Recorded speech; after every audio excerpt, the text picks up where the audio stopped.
kami mahasiswa STIA Pembangunan Jember, program studi administrasi bisnis semester 4.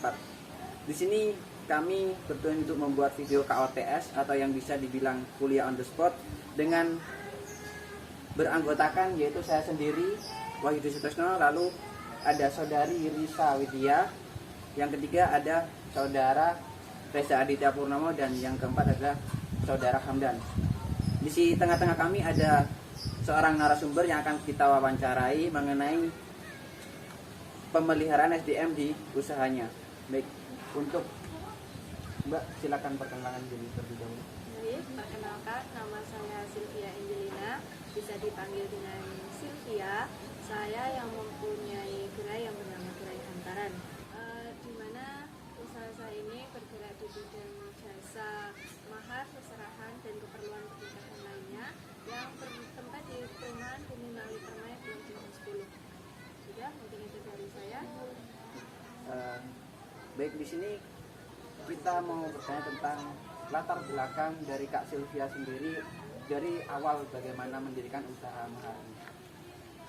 Awal saya mendirikan usaha mahar ini ya Mas, itu bisa dibilang tidak sengaja karena ada permintaan tolong dari teman. Jadi ada teman saya yang meminta tolong untuk membuatkan seserahan. Seserahan itu adalah setelah saya membuat, cobalah saya posting via Facebook, Instagram, dan lain-lain. Ini ada satu persatu customer yang masuk dan mereka sama.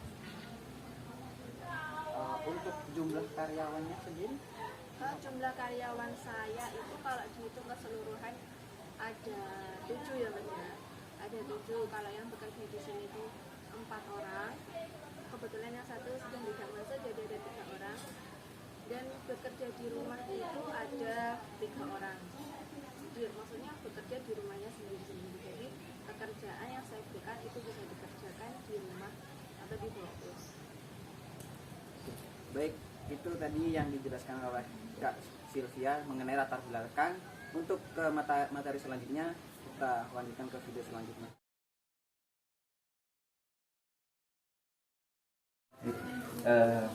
Baik, Kak Sylvia, dari apa yang dapat kami sampaikan nanti terkait dengan pemeliharaan SDM, kalau bisa dijelaskan itu pemeliharaan karyawan. Nah, kita di kampus mendapatkan beberapa materi yang harus kita jelaskan dan kita berikan kepada Kak Sylvia yang insya Allah nantinya bisa diterapkan di usahanya Kak Sylvia. Nah, terkait pemeliharaan SDM itu merupakan usaha untuk membina dan mengembangkan kondisi fisik, mental, sikap, dan perilaku karyawan agar karyawan menjadi loyal dan mampu bekerja dengan optimal sesuai dengan kebutuhan perusahaan. Nah, jadi di sini sudah dijelaskan bahwasanya pemeliharaan SDM itu sangat penting karena untuk menunjang kinerja karyawan itu sendiri sehingga tercapailah tujuan apa yang diinginkan oleh Kak Sylvia. Nah, tujuan pemeliharaan SDM antara lain untuk meningkatkan produktivitas kerja karyawan. Yang kedua ada meningkatkan disiplin dan menurunkan absensi karyawan. Nah, di poin nomor 2 ini disiplin karena apa ya?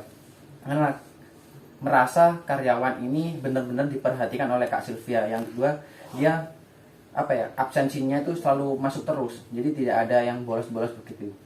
Yang ketiga ada meningkatkan loyalitas dan menurunkan turnover karyawan. Nah, turnover yang dimaksud ini ketika terjadinya sebuah pemeliharaan yang kurang efektif dan kurang menyenangkan di karyawan Kak Sylvia sehingga karyawan itu masuk keluar seenaknya mereka.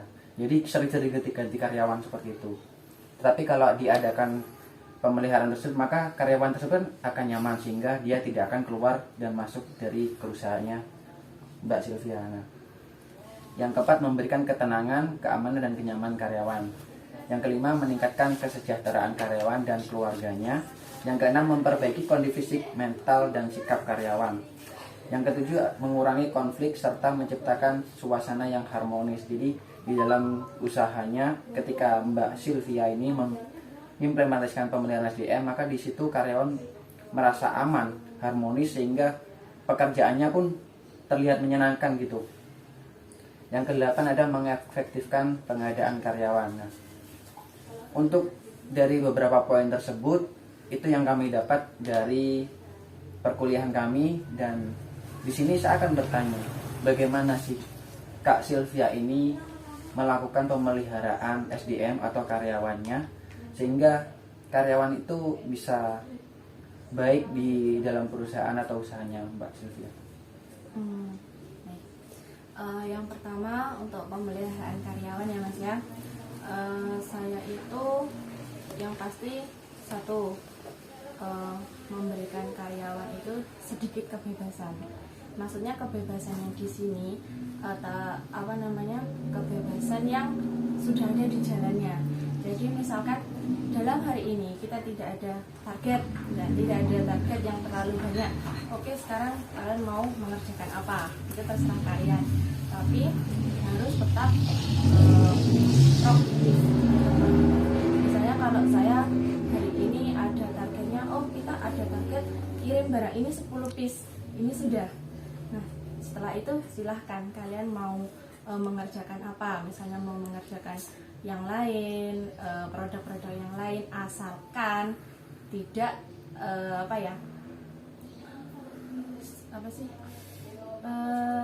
tidak digunakan waktu yang saya berikan, kebebasan saya berikan tidak digunakan untuk hal-hal yang lain, misalnya untuk kepentingan pribadi atau apa seperti itu. Yang kedua, saya juga kepada karyawan itu berkomunikasi yang baik. Komunikasi yang baik, misalnya ada kesalahan, kita omongin baik-baik, dulu. 1 kali, 2 kali kita tegur, yang ketiga baru kita beri peringatan, sehingga mereka itu kepada kita itu ada rasa disiplin seperti yang sudah dijelaskan pada nomor 2 tersebut. Yang ketiga, kita memberikan haknya sesuai dan tepat waktu.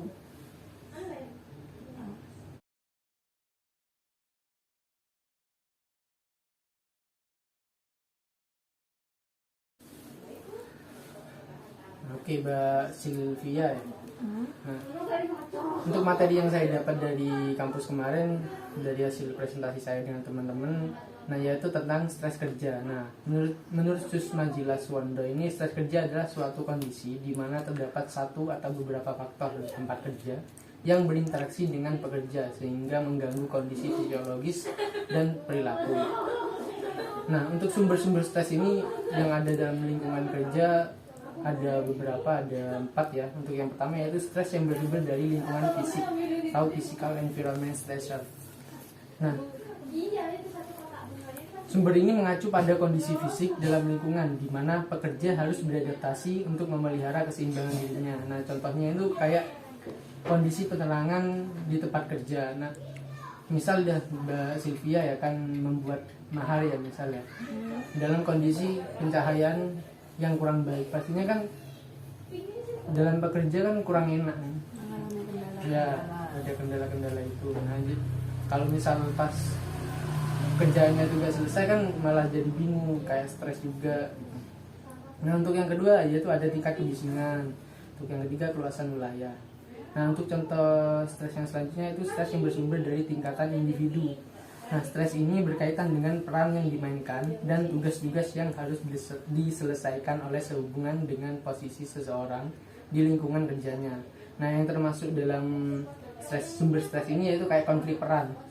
Nah, konflik peran ini misal Mbak Sylvia itu ada beberapa job ya yang harus diselesaikan dalam waktu yang sama. Misal sekarang sudah jam 2 gitu ya. Nah, ada 2 job atau 3 job pekerjaan yang berbeda harus selesai dalam jam 3, 1 jam. Nah, iya. Nah, itu kan ya kayak kita kerja sendiri kan kayak kebingungan juga. Ini mau dikerjain yang mana dulu gitu. Nah, contoh yang konflik peran itu yang kayak itu. Nah, terus ada peran yang rancu, ketidakjelasan peran. Nah, untuk yang kedua ketiga itu beban kerja yang berlebihan. Terus yang keempat tanggung jawab pada orang lain. Nah, untuk stres kerja yang bersumber dari kelompok yaitu sumber stres ini bersumber dari hasil interaksi individu-individu dalam suatu kelompok yang disebabkan perbedaan-perbedaan di antara mereka, baik perbedaan sosial maupun fisiologis. Nah, stres ini contohnya kayak hilangnya kekompakan antar kelompok. Misal karyawannya Mbak itu kan misal gak kompak gitulah ya. Ada tidak kurangnya komunikasi. Nah, itu kan bisa membuat kayak kerjanya karyawan ini kan kurang baik lah anggapannya. Nah, untuk yang keempat yaitu ada stres yang bersumber dari organisasi. Nah, stres ini yaitu stres yang timbul dari keinginan organisasi atau lembaga sehubungan dengan pencapaian tujuan organisasi lembaga tersebut. Misalnya? Nah, misal ini kayak struktur organisasi. Nah, ini struktur organisasi di suatu lembaga, misal kayak organisasi gitu ya. Nah, strukturnya ini gak jelas. Misal sekretarisnya ini siapa, bendaharanya ini siapa, terus kayak seksi humasnya ini siapa. Nah, jadi kan kayak orang ini mau bertindak sesuai prosedurnya ini gak bisa gitu. Mungkin seperti itu. Nah, untuk yang selanjutnya itu kayak teknologi ya. Misal dalam suatu organisasi gitu, kita sebagai tenaga operasional. Nah, pemimpin kita itu pengen menghasilkan barang dengan kualitas yang A gitu ya, kualitas A atau grade A. Nah, akan tetapi teknologi yang diberikan oleh pemimpin ini atau teknologi yang disediakan oleh pemimpin hanya bisa menghasilkan kualitas yang B. Nah, itu juga bisa menimbulkan stres tersendiri bagi karyawan. Orang teknologinya nggak mampu untuk mencapai yang A, kok malah pemimpinnya ya neken kita sebagai karyawan untuk mendapatkan kualitas yang A. Nah, untuk yang selanjutnya itu stres. Nah, efek dari stres kerja sendiri ya. Nah, itu ada dampak subjektif. Nah, dampak subjektif ini yaitu kayak kekhawatiran, kegelisahan, kelesuan, kebosanan, depresi ya, dan lain-lainnya. Nah, untuk yang kedua itu dampak perilaku. Nah, dampak perilaku ini akibat stres yang berdampak pada perilaku kerja dalam bekerja di antara peledakan emosi dan perilaku impulsif. Nah, perilaku impulsif yaitu sikap ketika seseorang melakukan tindakan tanpa memikirkan akibat dari yang dilakukannya. Nah, misal saya ini jadi karyawannya Mbak Sylvia ya. Ketika saya sudah mengalami stres kerja gitu ya. Nah, saya tuh mau melakukan tindakan tuh nggak mikir-mikir dulu. Nah, ini jadinya kedepannya kayak apa? Tiba-tiba saya ngelakuin ini aja, misal membuat pita gitu ya, membuat pita yang seharusnya dipotong 2 meter. Nah, saya nggak mikir-mikir, tiba-tiba langsung saya potong 1 meter gitu. Jadi kan pitanya nggak bisa digunain lagi gitu. Nah, untuk yang ketiga yaitu dampak kognitif. Nah, dampak kognitif ini yaitu ketidakmampuan mengambil keputusan yang sehat, daya konsentrasi menurun, dan kurangnya perhatian. Nah, untuk yang keempat yaitu dampak fisiologis. Nah, kayak darah tinggi, denyut jantung, dan tekanan darah meningkat, seperti itu. Nah, untuk yang kelima ini yaitu pada dampak kesehatan ya. Dampak kesehatan kayak sakit kepala ringan, mimpi buruk, sulit tidur, dan lain-lain. Nah, untuk yang keenam yaitu dampak organisasi. Nah, dampak organisasi ini kayak produktivitas menurun, kayak karyawannya Mbak Sylvia ya, yang seharusnya bisa menghasilkan mahar 10, karena stres dia cuma bisa menghasilkan mahar 5. Jadi seperti itu. Nah, dan mungkin sedikit pertanyaan ya dari saya. Mbak Sylvia ini pernah gak sih kayak mengalami stres kerja gitu? Sering ya. Contohnya kayak apa itu? Sering sekali. Ya ini contoh penyebabnya atau contoh kesetresan saya. Ya. Nah, nanti mungkin bisa dilihat sumber stresnya ini dari mana gitu. Kalau saya itu sumber stresnya ketika pekerjaan sudah menumpuk, sedangkan itu yang bisa mengerjakan hanya saya, dan saya tidak mempunyai waktu cukup untuk mengerjakan itu semua. Pasti itu menyebabkan stres buat saya. Nah, dampaknya apa? Kalau sudah saya itu stres karena faktor tersebut, malah pekerjaan saya itu berantakan semua, nggak terselesaikan. Misalkan seharusnya saya itu membuat bunga misalnya, itu bikin satu bunga aja saya lama nggak selesai seperti itu. Malah saya pindah ke lain sama juga seperti itu. Jadi misalkan kalau saya bikin satu bentuk yang seharusnya itu bisa jadi selama 5 menit, ketika saya stres itu bisa jadi sampai 10 sampai 15 menit. Jadi malah memperlambat pekerjaan. Ya kalau dilihat kayak dari stres yang dialami oleh Mbak Sylvia, ya, mungkin bersumber dari tingkatan individu itu. Nah untuk contohnya kayak yang beban kerja yang berlebihan. Nah, sama dampaknya kan tadi kata Mbak Sylvia ya kayak seharusnya buat bunga bisa cepat malah lama. Jadi kan kayak produktivitasnya menurun. Nah gimana sih cara Mbak Sylvia ini mengatasi atau menghilangkan stres kerja pada Mbak Sylvia sendiri sama karyawannya Mbak Sylvia? Letakkan pekerjaan dulu, kita tinggalkan dulu sebentar, kita refreshing. Entah itu kita hanya keluar atau beli cilok lah sebentar, istilahnya seperti itu, atau kita beli minum sebentar, kita makan dulu sebentar, kita ngobrol. Itu kalau sudah kita fresh baru kita lanjutkan lagi pekerjaan. Intinya naruh beban pekerjaan dulu, kita refresh otak dulu. Betul.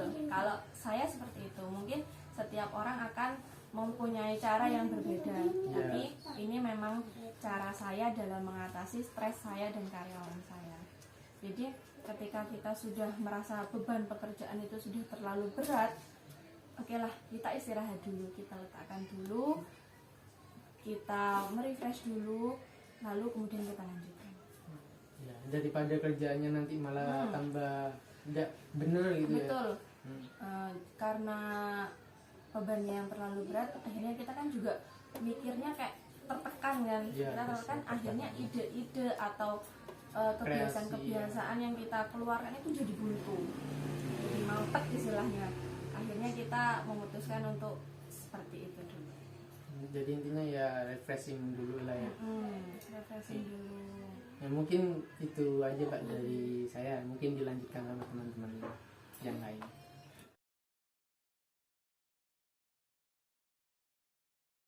Oke, dengan Mbak Zulfi, saya di sini akan memberikan sedikit materi apa yang saya dapatkan dari perkuliahan, yaitu tentang kepuasan kerja. Kepuasan kerja adalah cara individu merasakan pekerjaannya yang dihasilkan dari sifat individu tersebut terhadap berbagai aspek yang terkandung dalam pekerjaan. Kepuasan kerja bersifat individual, setiap orang memiliki tingkat kepuasan yang berbeda-beda sesuai dengan sistem nilai yang berlaku pada dirinya sendiri. Ada 3 teori kepuasan kerja, yaitu yang pertama diskrepensi teori, yang artinya teori ini mengukur kepuasan kerja seseorang dengan menghitung selisih antar sesuatu yang seharusnya dengan kenyataan dan yang dirasakan. Yang kedua yaitu equity teori. Prinsip teori ini adalah bahwa seseorang akan merasa puas atau tidak puas tergantung apakah dia merasakan adanya keadilan, equity atau tidak, inequity, atas situasi tertentu. Yang ketiga yaitu two factor teori. Two factor teori ini ada 2, yaitu yang pertama dari kebutuhan fisiologis, yang kedua yaitu psikologis. Menurut teori ini, manusia adalah makhluk yang need oriented dengan kebutuhan dengan jenjang mulai dari yang terendah sampai yang paling tinggi. Jadi kepuasan seseorang itu mungkin akan bertambah sesuai kok dapat segini kurang gitu. Dari mungkin ada ada pertanyaan dari saya, yaitu bagaimana Mbak Sylvie dalam mengontrol kepuasan karyawannya, apakah puas dengan pekerjaannya yang dilakukan atau antar sesama karyawan itu tidak iri gitu dengan kok kerjaan dia sedikit sedangkan saya banyak gitu. Kalau saya mengontrolnya, saya lihat dari lama mereka bekerja. Selama ini saya lihat karyawan terlama saya adalah karyawan ketika saya mendirikan usaha ini, dan sampai sekarang itu masih tetap. Dan saya rasa itu sudah 1 poin ya tentang kepuasan. kepuasan. Yang kedua, karyawan saya juga sama. Jadi yang saya rekrut kedua, karyawan yang kedua yang saya rekrut maksudnya itu sampai sekarang juga masih tetap bekerja dengan saya. Dan itu juga sudah menambah poin bahwa mereka juga ada kepuasan bekerja di sini. Terus untuk agar mereka itu enggak iri atau apa, selama ini saya sudah memberikan jalan, maksudnya udah saya tracking anak-anak itu. Jadi yang misalnya ada satu produk, dalam satu produk itu ada beberapa bagian, ada bagian A, bagian B, dan bagian C. Jadi itu sudah saya tracking sendiri-sendiri. Oke, karyawan yang pertama itu membuat bagian A, karyawan kedua membuat bagian B, dan karyawan ketiga membuat bagian C. Jadi seperti itu bisa mengatasi saling iri kepada satu karyawan lain ya. Nah, ketika ada salah satu orang yang sudah selesai terlebih dahulu, maka mereka wajib membantu yang satunya yang belum. Maka dari itu meskipun mereka sudah saya tracking, sudah beri jalan sendiri-sendiri, tapi tetap mereka harus paling tidak itu bisa membantu pekerjaan temannya. Terus bagaimana Mbak Silvi tahu apakah karyawan Mbak Silvi itu puas bekerja di sini atau tidak, itu bagaimana? Apakah setiap bulan ada evaluasi atau gimana? Setiap bulan, enggak setiap bulan juga. Nah, kita ada kalanya kita tuh evaluasi. Kita ngobrol misalnya, Mbak gimana selama bekerja di sini, perasaannya bagaimana, seperti itu.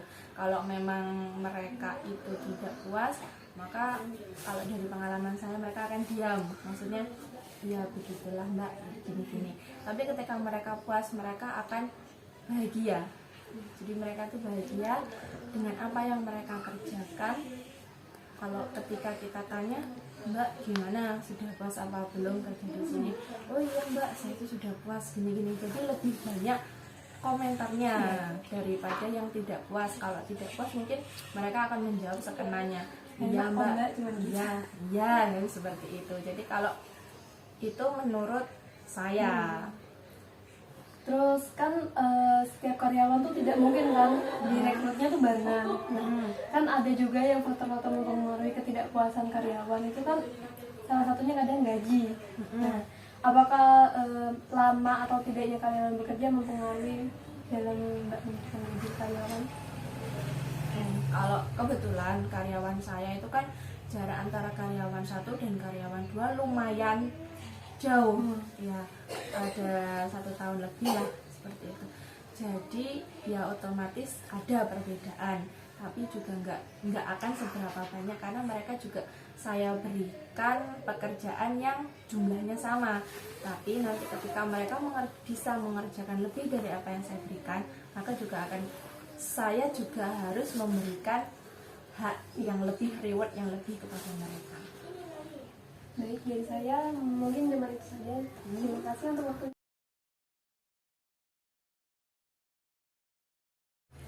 Baik, Mbak Sylvia, saya di sini akan memberikan sedikit materi dari kampus, yaitu tentang perlindungan, pengupahan dan kesejahteraan karyawan. Eksistensi karyawan di dalam sebuah perusahaan baik swasta maupun pemerintah sangat penting karena tanpa kehadiran karyawan, segala faktor modal produksi, alam atau yang lainnya tidak akan mempunyai arti. Dan manfaat bagi semua pihak juga tidak lagi perusahaan itu sendiri. Oleh karena itu, kesejahteraan karyawan merupakan salah satu tujuan yang hendak dicapai. Hal tersebut sejalan dengan dinamika globalisasi dewasa ini yang menuntut perlunya keamanan dan kenyamanan SDM dalam bekerja. Pemikiran tersebut dilandasi oleh filosofi yang menjadikan manusia sebagai titik sentral dalam pembangunan nasional untuk mencapai tingkat kehidupan dan kesejahteraan yang lebih baik. Materi dan spiritual karyawan di samping mempunyai kedudukan sebagai pelaksana kegiatan perusahaan dalam kaitannya dengan tujuan pembangunan nasional, juga merupakan tujuan dari kegiatan perusahaan itu sendiri. Tujuan efisiensi akan tercapai bila karyawan dalam pekerjaannya itu melakukan pekerjaannya masing-masing dengan tenang, tentram, dan tidak khawatir akan ancaman yang mungkin menimpa kerja. Dan pertanyaan saya adalah, menurut Mbak Sylvia, seberapa penting sih kesejahteraan karyawan dalam usaha yang Mbak jalani? Penting sekali. Kenapa penting sekali? Karena kita khususnya saya mendirikan usaha ini meskipun bukan usaha yang besar, tapi setidaknya saling bermanfaat. Tidak hanya bermanfaat untuk saya sendiri, tapi juga untuk orang lain. Nah, kenapa harus bermanfaat untuk orang lain, khususnya untuk karyawan? Karena kalau kita memberikan kesejahteraan kepada karyawan, kalau mereka bahagia melakukan pekerjaannya, itu juga akan kembali kepada kita, akan kembali meningkatkan efektivitas kerja, meningkatkan rasa loyalitas mereka, dan itu akan membuat kinerja mereka lebih bagus, produktivitas juga menambah, dan itu juga otomatis akan balik kepada saya, menguntungkan kembali kepada saya.